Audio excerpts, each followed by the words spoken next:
যে আমরা সুন্নিরা বিরিয়ানি খাওয়াই না, সুন্নি না। যদি সত্যিকার অর্থে এই দেশকে যদি কেউ ধারণ করে, ধর্মীয় গোষ্ঠী নিয়ে যদি ভাগাভাগি করা হয়, এই দেশে সার্বভৌমত্বকে শতভাগ ধারণ করে আহলুস সুন্নাত ওয়াল জামাত। এই দেশে সত্যিকার ইসলাম এনেছেন আল্লাহর ওলিগণ। আল্লাহর ওলিদের পথ মতকে শতভাগ অনুসরণ অনুকরণ করে আহলুস সুন্নাত ওয়াল জামাত। অনেকের মুখের ভিতরে ইসলাম আছে কিন্তু অন্তরে ইসলাম। সেই ক্ষেত্রে আমাদের দেশের ক্ষেত্রে যেমন সতর্ক থাকতে হবে, ধর্মের সুমহান জায়গা যেন কেউ কলুষিত করতে না পারে, সেই দিকে আমাদের সকলকে সজাগ দৃষ্টি রাখতে হবে। আহলুস সুন্নাত ওয়াল জামাত গতানুগতিক ভাবেই মদিনাওয়ালার সেই মহব্বতের কথাগুলো দৃঢ়তার সাথে দালিলিক ভাবে আমরা রন্ধ্রে রন্ধ্রে প্রচার করে থাকি। আমাদের বাক শক্তিকে রুদ্ধ করার জন্য অনেক অপব্যাখ্যা এই দেশের ভিতরে শুরু হয়েছে। এই দেশে আল্লাহর ওলিদের বিরুদ্ধে আঘাত শুরু হয়েছে। এই দেশে আল্লাহর ওলিদের বিরুদ্ধে অনেকে কথা বলা শুরু করেছে। আল্লাহর ওলিদের ভয় নাই, আল্লাহর ওলিদের কোনো চিন্তা নাই। এই সিদ্ধান্ত কি মোল্লার নাকি আল্লাহর? আরো বড় করে বলি কার? আল্লাহর। এই জন্য আমরা আল্লাহর ওলিদেরকে মহব্বত করব। চালাও সে পথে যে পথে তোমার প্রিয়জন গিয়েছেন চলি। তাহলে প্রিয়জনকে আল্লাহর মাহবুব বান্দাগণ, কথা বলেন ঠিক না বেঠিক? আল্লাহ বলছেন কুনু মা'আস সাদিকিন, তোমরা সত্যবাদীর সঙ্গী হয়ে যাও, সত্যবাদীদের সাথে মিশে যাও। আমরা সত্যবাদী বলতে কাকে জানি? সত্যবাদী বলতে কি আমরা সুদখোরকে জানি, ঘুষখোরকে জানি, কোন ধরনের বাতিলদেরকে জানি? সত্যবাদী বলতে কারা? যারা আল্লাহর ওলিগণ, কথা বলেন ঠিক কিনা? এজন্য আল্লাহর ওলিদের পথ মতকে আমরা ফলো করতে হবে। আমরা এমনিতে কিন্তু বুঝবো না। যিনি ধর্ম বুঝে তার কাছ থেকে ধর্ম জেনে নিতে হবে, কথা বলেন ঠিক কিনা? যিনি রাষ্ট্রবিজ্ঞান বুঝেন তার কাছ থেকে রাষ্ট্রবিজ্ঞান জেনে নিতে হবে। যিনি ম্যাথমেটিক্স বুঝেন তার কাছ থেকে ম্যাথমেটিক্স জেনে নিতে হবে। যিনি ডাক্তারি করেন তার কাছ থেকে চিকিৎসার অভিজ্ঞতা নিতে হবে, কথা বলেন ঠিক না বেঠিক? এজন্য এই দেশে রুহানিয়তকে শক্তিশালী করার জন্য, তাসাউফের সঠিক চর্চা রন্ধ্রে রন্ধ্রে পৌঁছে দেওয়ার জন্য আল্লাহর ওলিগণ আমাদেরকে যে পথ মত দিয়েছেন, সত্যিকার অর্থেই সেই পথ মতের উপরে আমরা আছি বলেই আমাদের সুন্নিদেরকে কেউ টাকা দিয়ে কিনতে পারে না। আমরা যদি কোনো আতাত করতাম, বাংলাদেশের কোনো না কোনো চেয়ারে আমাদের রাষ্ট্রীয় জায়গা হয়ে যেত। কিন্তু আমরা কখনো, যেহেতু আমরা ধর্মের সুমহান জায়গা নিয়ে কাজ করি, আমরা চাই রাষ্ট্রীয়ভাবে যেন ধর্মের মেসেজগুলো যেন আমরা রাষ্ট্রের সুমহান জায়গায় পৌঁছাতে পারি। এই জন্য আমরা মাঝে মাঝে রাজনৈতিকভাবে, রাজনৈতিক সুশীল ব্যক্তিবর্গ যারা আছেন তাদের সাথে আমরা সখ্যতা তৈরি করে আমাদের মূল মেসেজটুকু রাষ্ট্রযন্ত্রের গুরুত্বপূর্ণ জায়গায় যদি তুলে ধরতে পারি, তবেই এই দেশের ভিতরে আল্লাহর রহমত এবং বরকত নাজিল হবে, কথা বলেন ঠিক কিনা? আমার দেশের ভিতরে অনেকেই ধর্মের কথা বলে, কিন্তু ধর্মের যে মূল, সেই মূলকে হৃদয়ে ধারণ করে না। ধারণ না করার কারণেই সত্যিকার অর্থ আপনারা যারা সাধারণ মানুষ আছেন, আপনারা সাধারণ মানুষগুলো, জেনারেল যারা আছেন, আপনারা একটু বিভ্রান্তিতে পড়ে যান, বিপাকে পড়ে যান। উনি বলতেছে এক কথা, আরেক হুজুর বলতেছে আরেক কথা, আপনি যাবেন কোথায়? তাহলে আপনাকে আল্লাহ একটা বিবেক দিয়েছেন। বিবেক হলো মানুষের সবচাইতে বড় আদালত। আপনার বিবেক কি বলে? আপনার বিবেক বলে যে একটা অন্য ধর্মের মানুষ হোক, একটা অন্য যে কোনো অপরাধী হোক, তাকে যখন কবর দেওয়া হবে, সেই কবর দেওয়ার পরে তার বিচার আল্লাহ পাক করবেন। হাসরের ময়দান হবে, মিজানের পাল্লা হবে, নেকি বদি ওজন হবে, বিচার আল্লাহ করবে। একটা লাশের নিরাপত্তা, লাশের হেফাজত আপনার বিবেক বলে দিচ্ছে লাশের হেফাজত করতে হবে, লাশকে নিরাপত্তা দিতে হবে। আর যখন আরেক মহল যখন কোন ধরনের ধর্মের ব্যাখ্যা অপব্যাখ্যার প্রশ্ন তুলে, যখন কবর থেকে লাশ তুলে আগুন দিয়ে পুড়ে দেওয়া হয়, ওই লোকগুলো যখন ধর্মের কথা বলে, আপনার বিবেক কি বলে? যারা লাশকে সুরক্ষা দেয় তারা আসল, নাকি লাশকে যারা পুড়িয়ে দেয় তারা আসল? তো যারা সুরক্ষা দেয় তারা যদি আসল হয়, তাদের হাতে হাত মিলাতে আপনার অসুবিধা কোথায়? তাদের সঙ্গে বুকে বুক মিলাতে আপনার অসুবিধা কোথায়? আমি পরিষ্কার ভাষায় বলতে চাই, যারা কবর থেকে লাশ তোলে আগুন দিয়ে পুড়িয়ে দেয়, যারা জান্নাতের টিকিট বিক্রির দোহাই দিয়ে মানুষদের ঈমানকে নিয়ে খেলা করে রাজনীতি করতে চায়, তারা কখনো সভ্য মুসলমান হতে পারে না, কথা বলতে।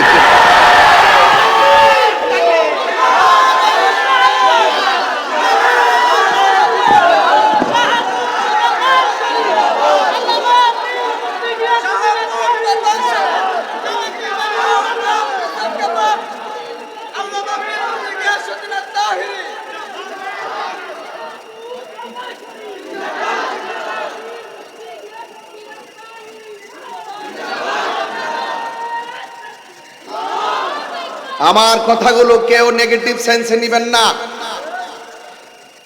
যদি আমার বক্তব্য যদি ওই গোষ্ঠীর কানে পৌঁছে, আমি তাকে বলবো সংশোধন হয়ে যাও, এখনো সময় আছে, ভালো হয়ে যাও। এই দেশে এখনো আল্লাহর ওলিদের উত্তরসূরিরা জিন্দা আছে। এই দেশে শাহজালালের উত্তরসূরিরা জিন্দা আছে, শাহপরানের উত্তরসূরিরা জিন্দা আছে, গরিবুল্লাহ শাহর উত্তরসূরিরা জিন্দা আছে, মিসকিন শাহর উত্তরসূরিরা জিন্দা আছে, বাবা শাহজালাল ইয়ামনি থেকে শুরু করে 360 আউলিয়ার উত্তরসূরিরা জিন্দা আছে, শাহ মানস শাহর উত্তরসূরিরা জিন্দা আছে, বাগদাদি মুর্শিদ কেবলার উত্তরসূরিরা জিন্দা আছে।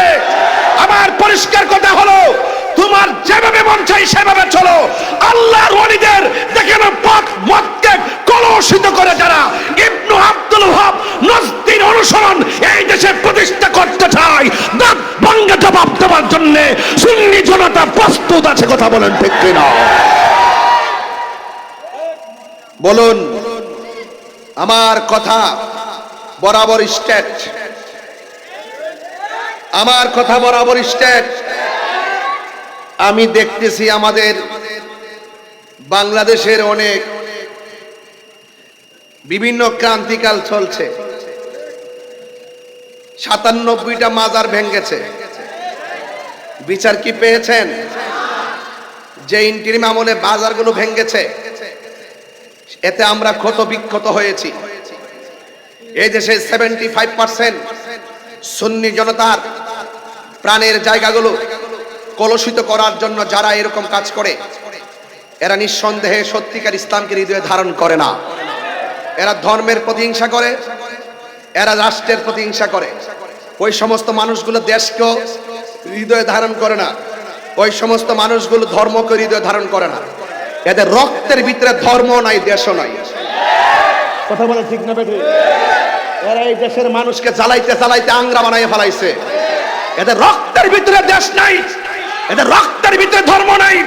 যদি ধর্ম থাকতো, বাবা শাহপরানের মাজার যেদিন আক্রমণ করতে গিয়েছিল, প্রত্যেকটাকে গাছে বাঁধা পিটানো দরকার ছিল। কথা বলেন ঠিক না বেঠিক? আমি আপনাদেরকে বলতে চাই, লাকাদ কানা লাকুম ফি রাসূলিল্লাহি উসওয়াতুন হাসানা। আমি যেহেতু ধর্ম নিয়ে চর্চা করি, ধর্মের যে কোনো আঘাত আমরা বরদাস্ত করব না। নবী পাকের বিরুদ্ধে কেউ কথা বললে আমরা বরদাস্ত করব না। রাজনীতি রাজনীতির জায়গায়, ধর্ম ধর্মের জায়গায়। আঙ্গুদেশের ম্যাক্সিমাম মানুষ ধর্মকে ব্যবহার করে। কথা বলেন ঠিক না বেঠিক? আমরা আহলুস সুন্নাতি ওয়াল জামাত, আমরা সত্যিকার ধর্মকে লালন এবং ধারণ করি। আজকে পবিত্র মাজিদুন নবী সাল্লাল্লাহু আলাইহি সাল্লাম, পবিত্র ঈদে মিলাদুন নবী সাল্লাল্লাহু আলাইহি সাল্লামের মাহফিল। রাসূল এসেছেন, রাসূল এসেছেন কার পক্ষ থেকে? এই যে কথা কন না, কার পক্ষ থেকে? قد جاءكم من الله নূর, আল্লাহর পক্ষ থেকে আমাদের মাঝে এসেছে নূর। যেরকম সুবহানাল্লাহ। রাসূল কেন এসেছেন? যুগে যুগে যেই উম্মতের আমলে যেই নবী এসেছে, প্রত্যেক উম্মত সেই নবীকে মানা ফরজ। আল্লাহর পক্ষ থেকে আমার নবী এসেছেন নূর, এসেছেন মানব জাতির হেদায়েতের জন্য। সাথে একটা সংবিধান নিয়ে সুদীর্ঘ 23 বছরে অবস্থার পরিপ্রেক্ষিতে একটি গ্রন্থ নবীজির উপর নাজিল হয়েছে। জবান খুলে বলেন, সেই গ্রন্থের নাম কি? বলেন না, গ্রন্থের নাম কি? আল কোরআন। আমরা যে ধর্মটা পেয়েছি, ধর্মের নাম কি? আরো বড়, ইসলাম পেয়েছি। ইসলামটা আল্লাহর কাছে মনোনীত ধর্ম। পৃথিবীর যত ধর্ম আছে, সকল ধর্মের চাইতে ইসলাম ধর্ম নিম্নে না শ্রেষ্ঠ? তাইলে বোঝা গেল আমরা শ্রেষ্ঠ ধর্ম পেয়েছি। পেয়েছি কিনা? এবং যত আসমানি কিতাব আছে, সব আসমানি কিতাবের মধ্যে শ্রেষ্ঠ আসমানি গ্রন্থের নাম কি? অন্যান্য কিতাবের চাইতে কোরআন কি নিম্ন না শ্রেষ্ঠ? শ্রেষ্ঠ গ্রন্থ পাইলাম, শ্রেষ্ঠ ধর্ম পাইলাম কার উসিলায়? কার উসিলায়? আমার নবীজির উসিলায়। কথা বলেন ঠিক কিনা? সিন্নি খাইলা কার দ্বারা মোল্লা চিল্লা না। মাহফিল সাজাও কোরআন তাফসির মাহফিল, মাহফিল মধ্যে ওইটির তো শুরু করে দাও এমুকের নামে গিবত, হেমুকের নামে গিবত, এই কথা সেই কথা বইলা বইলা সম কাটাইয়া দিয়া পাবলিকের ইমানকে চুরি করে কাঁথার নিচে যায় ঘুমাইতে হবে। খালি ধরা পড়লে না কেউ দ্বিতীয় বউ, তাহলে প্রথম বউ কি দোষ করছে? কথা কর না কি লেগে ধরা পড়লে কেউ দ্বিতীয় বউ, it's must to be regretted. তোমার দ্বিতীয় বউ যদি নিয়ে যাও হোটেলে, প্রথম বউ কি দোষ করছে তার কি মনটা চায় না? তাইলে বোঝা গেল দ্বিতীয় বউ নিয়ে ধরা পড়ার মূল কারণ হলো প্রথম বউয়ের অভিশাপ।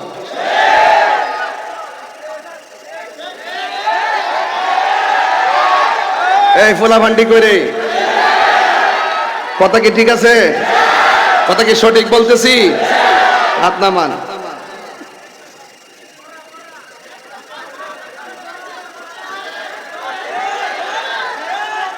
আমার কথা কি বুঝতে পারতেছেন? তাইলে আমার কথা কিন্তু পরিষ্কার। এই জন্য আমি বলতে চাই ইসলামরে সঠিকভাবে ধারণ করেন। চিটিং করবেন ধরা খাইবেন, চিটিং করবেন কি খাবেন? ধরা খাবেন। ইন্না বাতশা রাব্বিকা লাশাদীদ, নিশ্চয় আল্লাহর ধরা কি নরম না শক্ত? তাইলে আমি কিন্তু প্রথম শুরুতে তিনটা জিনিস বুঝাই ফেলছি। একটা হলো আল্লাহর পক্ষ থেকে নূর এসেছে। জোরে বলেন কি এসেছে? নূর এসেছে। এতে কি আমরা খুশি না বেজার? এই খুশি হওয়ার নামই ঈদ। খুশি হওয়ার নাম কি? ঈদ।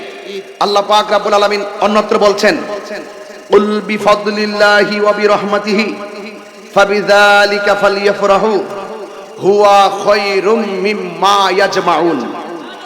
আল্লাহ পাক রব্বুল আলামিন বলছেন, ও বন্ধু, জাস্ট ইউ সে, আপনি বলুন আমি আল্লাহর পক্ষ থেকে কেউ যদি ফজল পায়, ফজল মানে এখানে দুইটা তাফসিরে দুইটা পেয়েছি। একটা হলো কোরআন আর একটা হলো ইসলাম।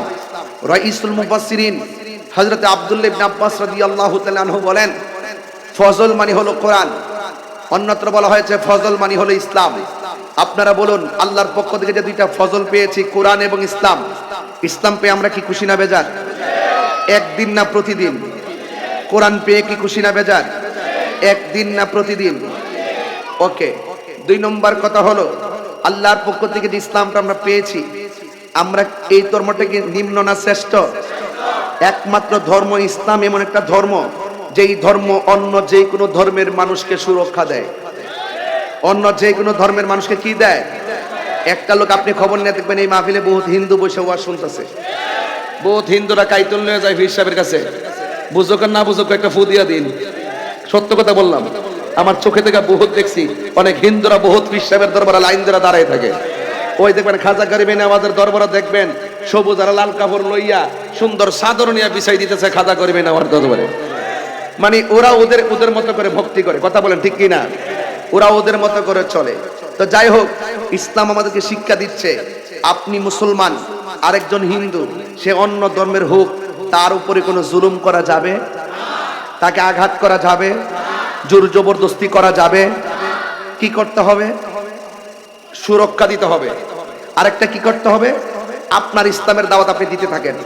দেখবেন এমন কোন দিন নাই সারা বিশ্বের মধ্যে অসংখ্য বিধর্মী কালিমা পড়ে মুসলমান হইতেছে, শুধু এই দাওয়াতের কারণে। শুধু এই। তাহলে আপনার কাজ হলো দাওয়াত দিয়ে যাওয়া। জবান খুলে বলেন হেদায়েতের মালিক কে? আল্লাহ রাব্বুল আলামিন বলছেন ফজল পেলে আনন্দ করো। তাহলে কোরআন পায়া খুশি না বেজার? একদিন না প্রতিদিন? একটা সেকেন্ডের জন্য কোরআনের একটা আয়াতকে কি অস্বীকার করতে পারবেন? তাইলে এই ফজল পেলে আনন্দ করো। এই কোরআন আমরা অত্যন্ত হৃদয়ের ভিতরে ধারণ করি। কথা বলেন ঠিক কিনা? আল্লাহ রাব্বুল আলামিন কোরআনে বলছেন ইন্না নাহনু নাযালনা যিকরা ওয়া ইন্না লাহু লাহাফিজুন। আল্লাহ রাব্বুল আলামিন বলছেন নিশ্চয়ই আমি কোরআনকে নাজিল করেছি, এই কোরআন হেফাজতের দায়িত্ব হলো একজনের। জবান খুলে বলেন তিনি কে? এই কোরআন খুব পাওয়ারফুল। লাউ আনজালনা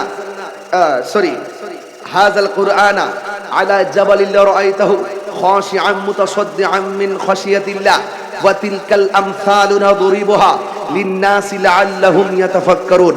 এই কোরআন খুব ভারী, এই কোরআন খুব পাওয়ারফুল। বলুন সেই ভারী কোরআনকে আল্লাহর হাবিব সাল্লাল্লাহু আলাইহি ওয়াসাল্লাম সিনা মুবারকে দিয়েছেন কে?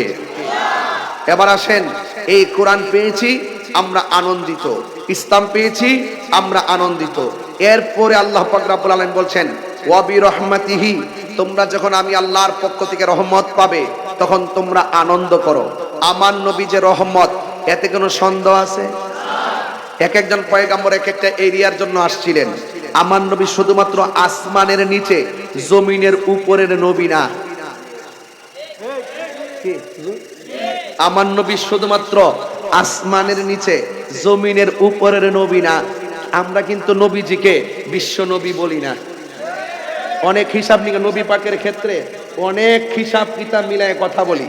একজন একজনকে পারস্পরিক যেমন ডাক দে, মিয়া সাহেব, ভাই সাহেব, মিস্টার, জনাব, এইভাবে আমরা নবীরে ডাক দেই না। আমরা নবীরে বলি ইয়া রাসূলুল্লাহ, ইয়া নবী আল্লাহ, ইয়া শাফিউল মুজনিবিন, ইয়া রাহমাতুল লিল। এইভাবে আমরা নবীকে মায়া করে ডাক দেই। কথা বলেন ঠিক কি না? তুমি জীবন, তুমি মরণ, আধার ঘরে, তুমি জীবন, তুমি মরণ, আধার, তুমি মুদের, তুমি মুদের, তুমি নিদানে কোরআনে ওয়ালা, ইয়া রাসূলুল্লাহ, ইয়া রাসূলুল্লাহ, ইয়া রাসূলুল্লাহ। সবাই বলতে হবে তুমি মোদের আশার আলো, তাই তো তোমায়, তুমি মোদের আশার আলো, তাই তো তোমায়, আর হৃদয় নামের ফুলদানিতে, হৃদয় গেতে রেখেছি প্রেমের মালা, ইয়া রাসূলুল্লাহ, ইয়া রাসূলুল্লাহ, ইয়া রাসূলুল্লাহ, ইয়া রাসূলুল্লাহ।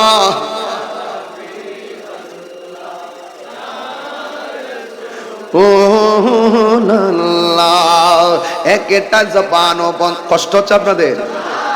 একটা জবানও বন্ধ রাখবেন না। বেশি রাত্র করব না রে বাজি, জবানটা খুলে বলুন ইয়া রাসূলুল্লাহ। এ বন্ধু, আমি আপনাদের সামনে যেই কথাগুলো বলছিলাম, আমার আল্লাহ বলেন বন্ধু গো, আপনি বলে দিন কেউ যদি আমি আল্লাহর পক্ষ থেকে কোনো অনুগ্রহ পাই তারা যেন আনন্দ করে। আবার এখানে অনুগ্রহের ব্যাখ্যা করতে গিয়ে, তাফসীর করতে গিয়ে বুঝালাম অনুগ্রহ বলতে হলো ইসলাম, অনুগ্রহ বলতে হলো কোরআন। এ বন্ধু, এরপরে আমার আল্লাহ কইয়া বিরহমাতিহি, যখন তোমরা আমি আল্লাহর পক্ষ থেকে রহমত পাবে তখন তোমরা আনন্দ করো।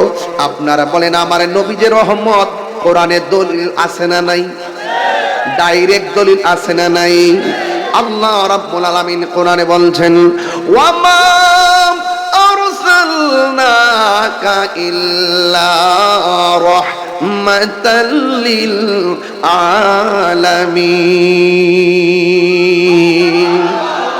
আল্লাহ রাব্বুল আলামিন কই ওয়ামা আরসালনাকা, ও বন্ধু আমি আপনাকে গোটা জাহানের জন্য রহমত ছাড়া প্রেরণ করিনি। আমি আপনাকে গোটা পৃথিবীর জন্য রহমাতুল লিল আলামিন মানে হলো 18,000 80,000 আলম, 18,000 মাখলুকাত। আমি শুরুতে বলছি আমার নবী আসমানের নিচে জমিনের উপরে নবী না, এই আকাশটার উপরেও আরো 7টা আকাশ আছে। একটা হলো একটা আসমান থেকে আরেকটা দূরত্ব আছে। আল্লাযী খলাকা সাবআ সামাওয়াতিন তিবাকা, আকাশটারে আমার আল্লাহ স্তরে স্তরে বানাইছে। এ বন্ধু, এমন ভাবে আমার আল্লাহ অনেকগুলা জগৎ বানাইতে বানাইতে আমার আল্লাহ 80,000 জগৎ বানাইছে, 18,000 মাখলুকাত বানাইছে। আপনি একটা সৃষ্টি, পিপিলিকা একটা সৃষ্টি, এমন সৃষ্টির অভাব নাই। আমার আল্লাহ আমার নবীকে শুধুমাত্র আসমানের নিচে জমিনের উপরে নবী বানায়া পাঠাই নাই। আমাদের দেশের অনেক মৌলবী নবীরে আমাদের মতো মনে করে। নাউজুবিল্লাহ, জোরে কর না কেন? শাহপুরী পিসা হুজুর ওয়াজে বলছেন, নবীজিকে আমাদের মতো সাধারণ মানুষ বলা কাফেরদের খাসিয়ত। কথা কোন ঠিক কিনা? আমরা কি কাফের না মুমিন? এ বন্ধু, ওই বিয়াদবেরা আমার নবীরে ভৌগোলিক ভাবে আসমানের নিচে জমিনের উপরে মা বাবা ভাই বোন বন্ধু বান্ধবের মতো মনে করে। এই জন্য নবীর সম্মান বলতে যাইয়া তাদের আদব থাকে না। এ বন্ধু, আল্লাহ রাব্বুল আলামিন যেমন করে আলহামদুলিল্লাহি রাব্বিল আলামিন, আল্লাহ যেমন করে সমগ্র জাহানের রব, সুবহানাল্লাহ, আমার নবীর ক্ষেত্রে আমার আল্লাহ বলছেন ওয়ামা আরসালনাকা ইল্লা রাহমাতাল লিল আলামিন। আল্লাহ যেমন সকল জাহানের জন্য রব, আমার নবী সমগ্র জাহানের রহমত। জোরে কোনা সুবহানাল্লাহ। এই জন্য আমার নবীরে সাধারণ একজন আরেকজনের যেমনে ডাক দাও, একজন আরেকজনের সামনে যেমনে জোরগলা কথা কও, আমার নবীর সামনে এমন ভাবে জোরগলা কথা বলা যাবে না। এ বন্ধু, আমার নবীকে আল্লাহ পাঠাইছে, তার মানে বোঝা গেল আল্লাহ এক জায়গায়, আমার নবী এক জায়গায় ছিল। কদ জাআকুম, মাজির পূর্বে যখন কদ আসে এটা তাহকিকের অর্থ দেয়, মুজারের পূর্বে যখন কদ আসে এটা তাকলিলের অর্থ দেয়। আল্লাহকে কদ জাআকুম মিনাল্লাহি নূর, অবশ্যই তোমাদের কাছে আমি আল্লাহর পক্ষ থেকে নূর এসেছে। আমরা নবীজিকে শুধুমাত্র মা আমেনার মাস থেকে নূর প্রকাশ হয়েছে, এরপরে নবী এটা মানি না। আমরা ধারণ করি আমার নবী মা আমেনার মাঝে আসার আগেও নবী। আল্লাহু আকবার।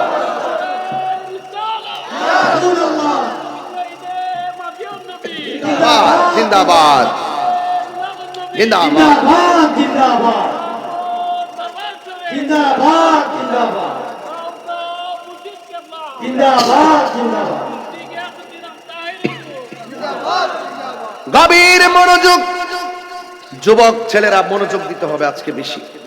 যুবকদেরকে বলছি, ইমানের বাজারে আগুন লাগতেছে, পাহারা দিয়ে রাখতে হবে যেন আমার সন্তান আমার ভাই যেন মিসগাইড না হয়। কথা কি সঠিক?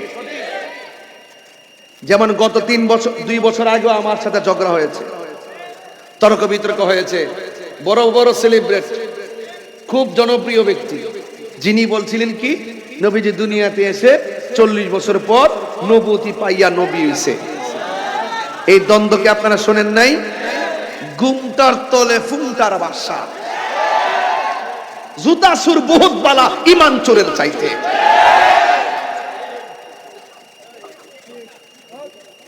একই বলে কই নবী নাকি 40 বছর নবুয়তি পাইয়া নবী হইছে।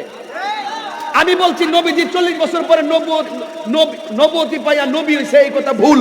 আমি বলছি যখন দুনিয়ার পৃথিবীর কোনো কিছু নাই, ওলা সামাসমান নাই, কোনো কিছুই নাই, তখনই আমার নবী ছিল।